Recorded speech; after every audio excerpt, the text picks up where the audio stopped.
भगवान की मर्जी। एक पुरानी सी इमारत में था वैद्य जी का मकान था। पिछले हिस्से में रहते थे और अगले हिस्से में दवाखाना खोल रखा था। उनकी पत्नी की आदत थी कि दवाखाना खोलने से पहले उस दिन के लिए आवश्यक सामान एक चिट्ठी में लिख कर दे देती थी। वैद्य जी गद्दी पर बैठकर पहले भगवान का नाम लेते, फिर वह चिट्ठी खोलते, पत्नी ने जो बातें लिखी होती उनके भाव देखते, फिर उनका हिसाब करते, फिर परमात्मा से प्रार्थना करते कि हे भगवान, मैं केवल तेरे ही आदेश के अनुसार तेरी भक्ति छोड़कर यहाँ दुनियादारी के चक्कर में आ बैठा हूँ।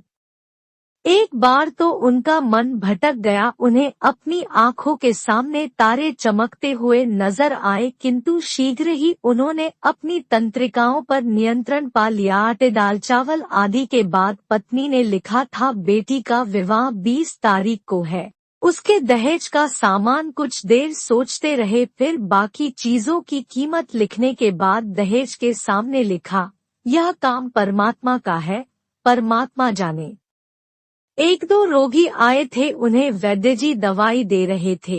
इसी दौरान एक बड़ी सी कार उनके दवाखाने के सामने आकर रुकी।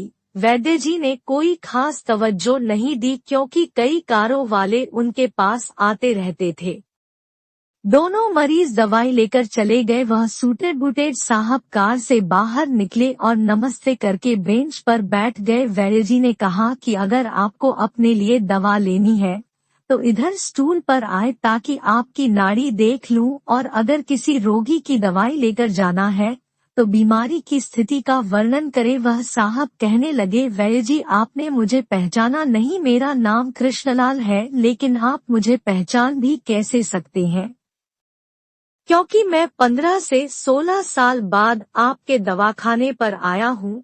आपको पिछली मुलाकात का हाल सुनाता हूँ, फिर आपको सारी बात याद आ जाएगी।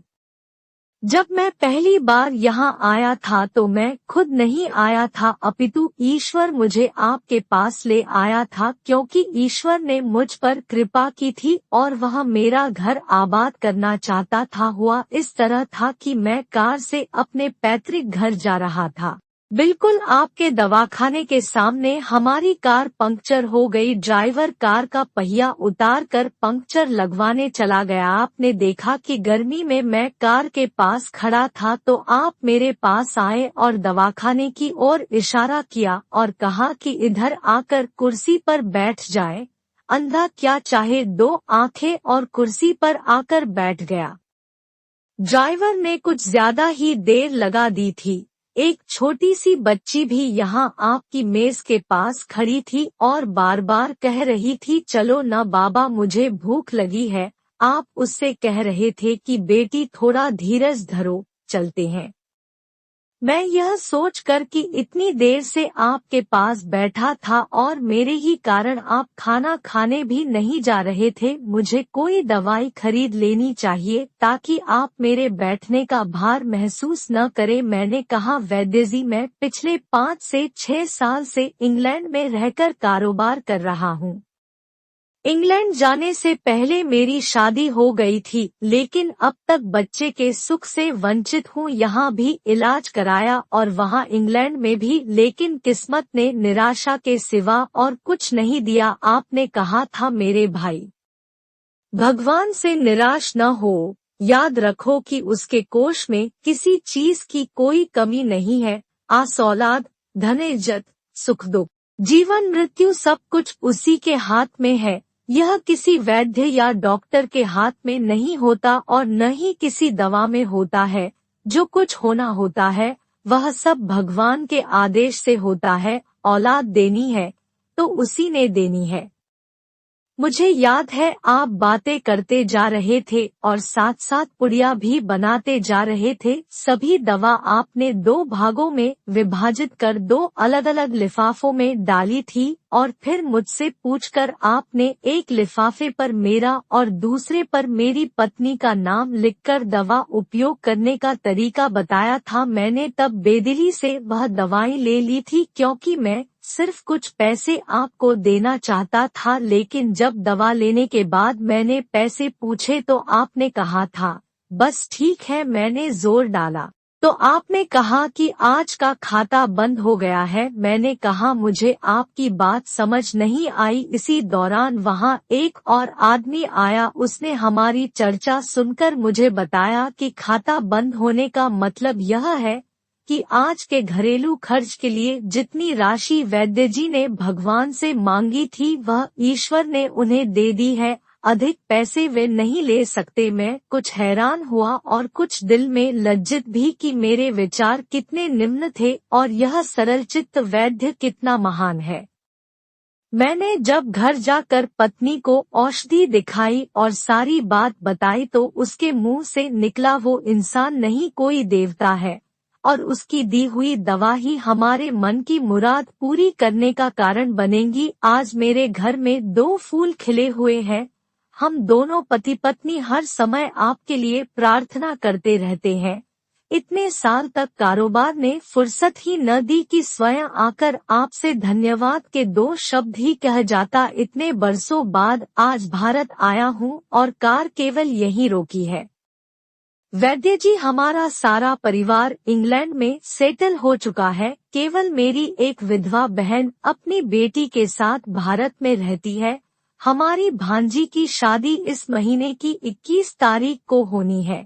न जाने क्यों जब जब मैं अपनी भांजी के भात के लिए कोई सामान खरीदता था तो मेरी आंखों के सामने आपकी वह छोटी सी बेटी भी आ जाती थी और हर सामान में दोहरा खरीद लेता था। मैं आपके विचारों को जानता था कि संभवतः आप वह सामान न ले, किंतु मुझे लगता था कि मेरी अपनी सगी भांजी के साथ जो चेहरा मुझे बार बार दिख रहा है वह भी मेरी भांजी ही है।